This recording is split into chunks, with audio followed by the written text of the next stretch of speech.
কৃষি উৎপাদন বাড়াতে বিশেষ গুরুত্ব দিচ্ছে সরকার, জানিয়েছেন প্রেস সচিব। বাংলাদেশ-ভারত সম্পর্ক নিয়ে মন্তব্য করা সমীচীন হবে না, বলেছেন চীনা রাষ্ট্রদূত। এটিএম আজহারের মুক্তি না হওয়া পর্যন্ত আন্দোলন চলবে, জানিয়েছেন জামায়াতের আমির। সর্বশেষ জানাবো, ঈদের নতুন নোটে থাকছে শেখ মুজিবুর রহমানের ছবি। এতক্ষণ শুনছিলেন সংবাদ শিরোনাম, এবারে বিস্তারিত। কৃষি উৎপাদন বাড়াতে বিশেষ গুরুত্ব দিচ্ছে সরকার, জানিয়েছেন প্রেস সচিব। দেশে নিরাপদ ও টেকসই খাদ্য স্বয়ংসম্পূর্ণতা গড়ে তুলতে অন্তর্বর্তীকালীন সরকার কৃষি উৎপাদন বাড়ানোর উপর বিশেষ গুরুত্ব দিচ্ছে বলে জানিয়েছেন প্রধান উপদেষ্টার প্রেস সচিব শফিকুল আলম। তিনি বলেন, আমাদের সীমিত ভূমি ব্যবহার করে কৃষি খাতের উৎপাদনশীলতা বাড়াতে সংশ্লিষ্টদের প্রয়োজনীয় উদ্যোগ গ্রহণের বিষয়ে প্রধান উপদেষ্টা বারবার নির্দেশ দিচ্ছেন। এছাড়া সরকার খাদ্য উৎপাদন বাড়াতে আধুনিক কৃষি প্রযুক্তি ও উপকরণের সঠিক ব্যবহারের প্রতি মনোযোগ দিয়েছে। মঙ্গলবার রাজধানীর মতিঝিলে ঢাকা চেম্বার ভবনে বিজনেস ইনিশিয়েটিভ লিডিং ডেভেলপমেন্ট আয়োজিত টেকসই কৃষির অগ্রযাত্রায় স্টুয়ার্ডশিপ শীর্ষক এক আলোচনায় প্রধান অতিথির বক্তব্যে প্রেস সচিব এসব কথা বলেন। প্রেস সচিব শফিকুল আলম বৈশ্বিক বাণিজ্য যুদ্ধের আশঙ্কার কথা উল্লেখ করে বলেন, বাণিজ্য সংরক্ষণতা একটা বড় বিষয়। বাণিজ্য যুদ্ধ শুরু হলে বাণিজ্যের সংরক্ষণতা যেভাবে আছে সেটা হয়তো থাকবে না। যদি বাণিজ্য যুদ্ধ শুরু হয় তাহলে যে দেশ খাদ্য উৎপাদন বেশি করে তারা ভালো থাকবে। যদি কোনো দেশের খাদ্য উৎপাদনে ঘাটতি থাকে তাহলে তার উপর বৈশ্বিক বাণিজ্য যুদ্ধের নেতিবাচক প্রভাব পড়তে পারে। ২০০৮ সালের বিশ্ব অর্থনৈতিক মন্দার প্রসঙ্গ উল্লেখ করে তিনি বলেন, মন্দা অবস্থায় পর্যাপ্ত বৈদেশিক মুদ্রার মজুত না থাকলে প্রয়োজনীয় খাদ্যশস্য আমদানি করা কঠিন হয়ে পড়ে। তিনি বলেন, ১৯৭৪ সালে সময়মতো খাদ্যশস্য আমদানি করতে না পারায় প্রায় ১০ লাখ মানুষ না খেয়ে মৃত্যুবরণ করেছে। এসবের যেন আর পুনরাবৃত্তি না ঘটে সেজন্য আমাদের প্রস্তুতি গ্রহণ করা জরুরি। এই প্রস্তুতির বড় একটা অংশ হলো বালাইনাশকের সঠিক ব্যবহার। বালাইনাশক বা সারের ব্যবহার সঠিক নিয়মে মেনে করাটা খুব জরুরি।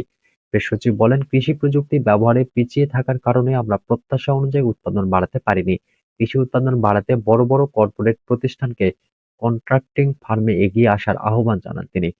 শফিকুল আলম বলেন, বাংলাদেশের মাটির গুণাগুণ ও আবহাওয়ার কারণে কৃষি উৎপাদন আরও বেশি হওয়া উচিত এবং সেটা করা গেলে রপ্তানিতে তা বিশেষ ভূমিকা রাখবে।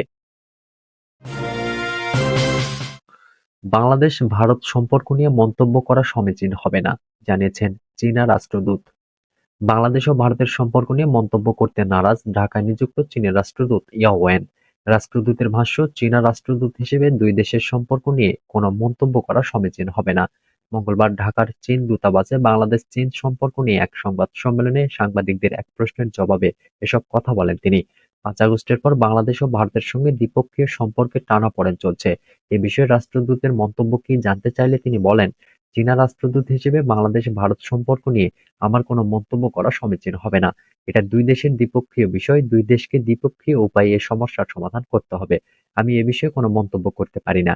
অন্তর্বর্তী সরকারের সংস্কার এবং আগামী জাতীয় নির্বাচন নিয়ে চীনের প্রতিক্রিয়া প্রসঙ্গে রাষ্ট্রদূত বলেন, সংস্কার ও নির্বাচন বাংলাদেশের অভ্যন্তরীণ ইস্যু। এ নিয়ে মন্তব্য করবে না চীন। চীনা কমিউনিস্ট পার্টি বাংলাদেশের সব রাজনৈতিক দলের সঙ্গে ভালো সম্পর্ক রাখতে চায়।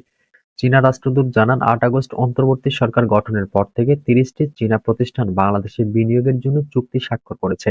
এই বিনিয়োগের মোট পরিমাণ হবে প্রায় $১ বিলিয়ন। তিনি বলেন, চীন বাংলাদেশে সবচেয়ে বড় বিনিয়োগকারী। চলতি বছরের মে মাস থেকে চীন বাংলাদেশ থেকে আম ও কাঁঠাল আমদানি শুরু করবে। এটিএম আজহারের মুক্তি না হওয়া পর্যন্ত আন্দোলন চলবে, জানিয়েছেন জামায়াতের আমির।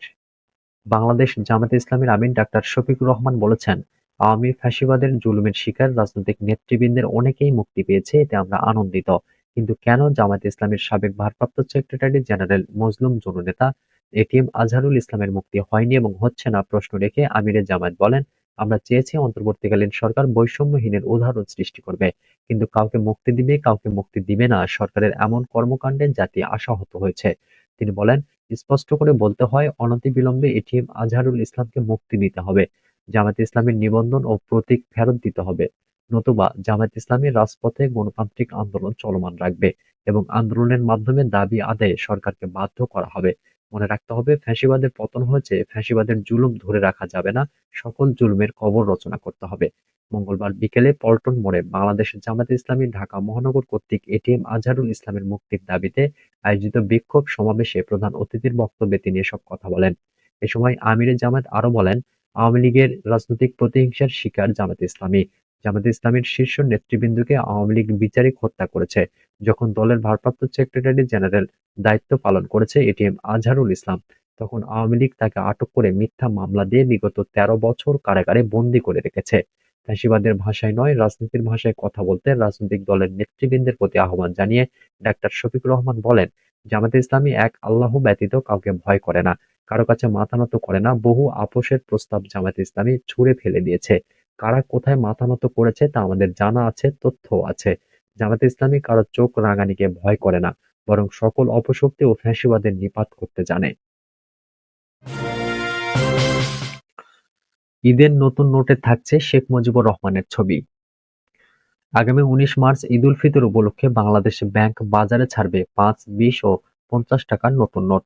এই নোটগুলোতে শেখ মুজিবুর রহমানের ছবি থাকবে। এছাড়া এইসব নোটের সই থাকছে পদত্যাগ করা গভর্নর আব্দুর রউফ তালুকদারের।